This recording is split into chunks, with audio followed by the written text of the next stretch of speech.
get your attention? Say hi. Hey, hey. Say, Yeah. What? No, no, where am oh,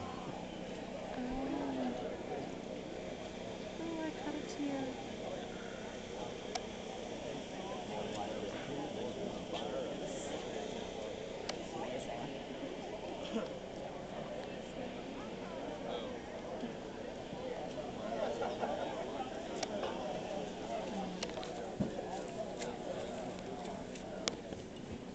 I hope you like those send-off, Lee.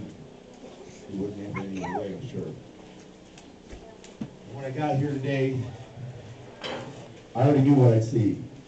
A whole bunch of good people, a whole bunch of love, a whole bunch of honor for a man who was a big part of my life, I know, and I'm sure he touched every one of you in his own way. You know, just a week ago, I was thinking about Lee, and I hadn't seen him in a while, and I truly enjoyed every moment that I was able to spend with Lee because it was quality. Lee never spoke unless he had something good to say or something meaningful, or in other words, he never just talked to talk. And that I respected. And he always gave good advice, and I tried to give the same back to him.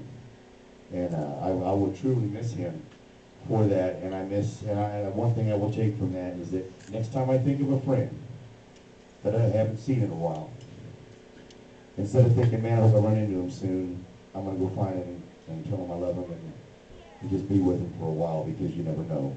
This is a tragedy for all of us. And, you know, I hope we all deal with it our own way. My way is to reflect and honor the man in any way I can.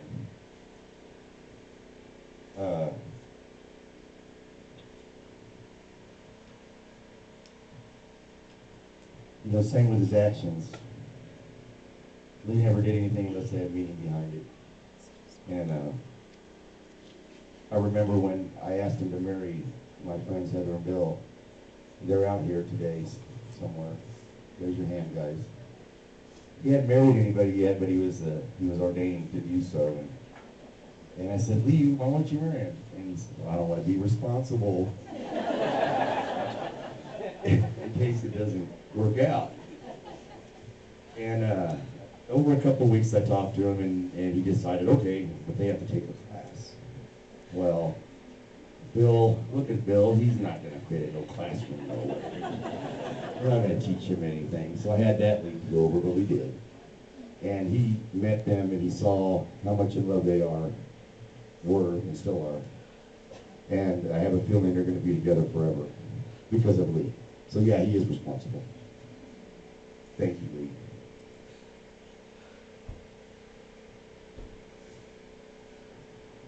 As a husband, as a father,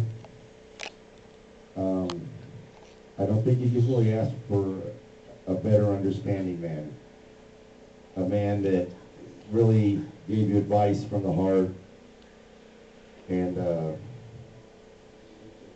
had feeling in it. Instead of just trying to bark at your kids, I think Lee was the type to sit down and talk to them and work things out. And you guys may not have liked the outcome all the time, but he loved you guys, and he was a class dad. You know, I am so lucky to have seen that, because I didn't have a dad, and I want you to take that with you. You're so lucky to have such a wonderful man as a dad, and take everything that he gave you and live your life by it, because he lived a great life. I want you guys to remember that. If you ever need anything from me, or see you, come hang out with us.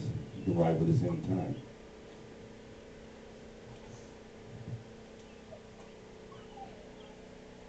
You guys weren't perfect, right? Made some mistakes.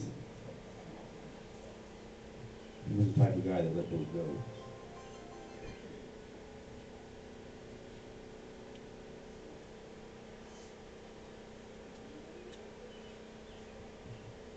I remember going to work in the mornings and seeing Lee rolling down the highway on his bike.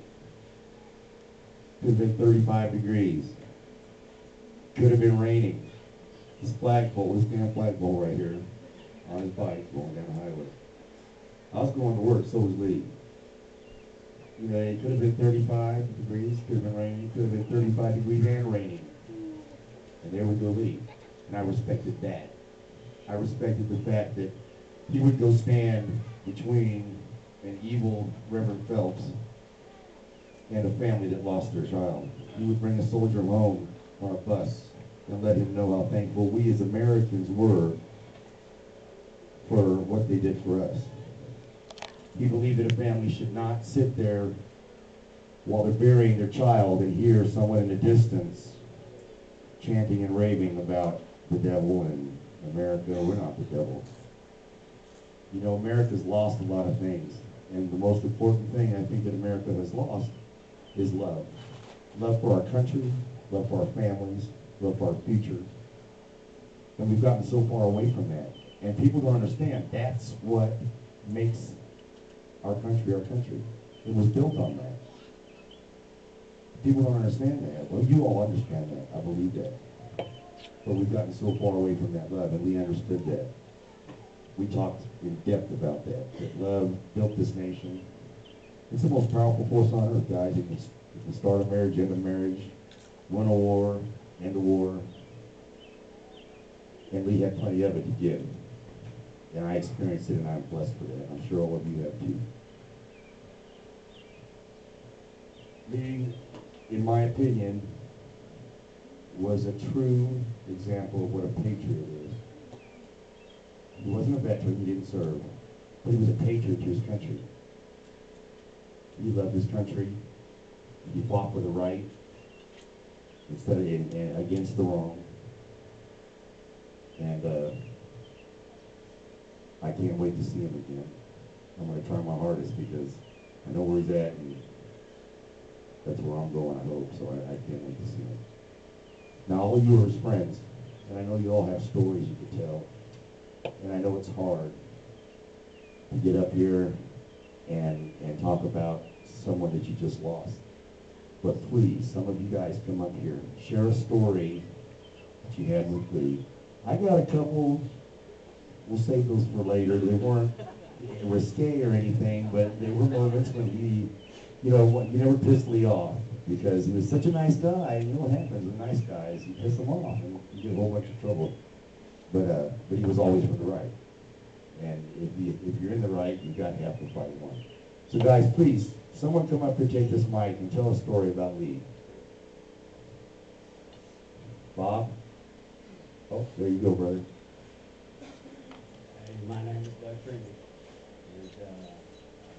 and I met Lee through Nikki's daughter. I used to teach her boxing, and I remember one time we did a show out at Volleyball Beach, and me and Kevin built a ring in the sand, and we invited the State Athletic Commission to come out, and they seen the ring was in the sand, and everybody went home that night with sand in the boots and shoes.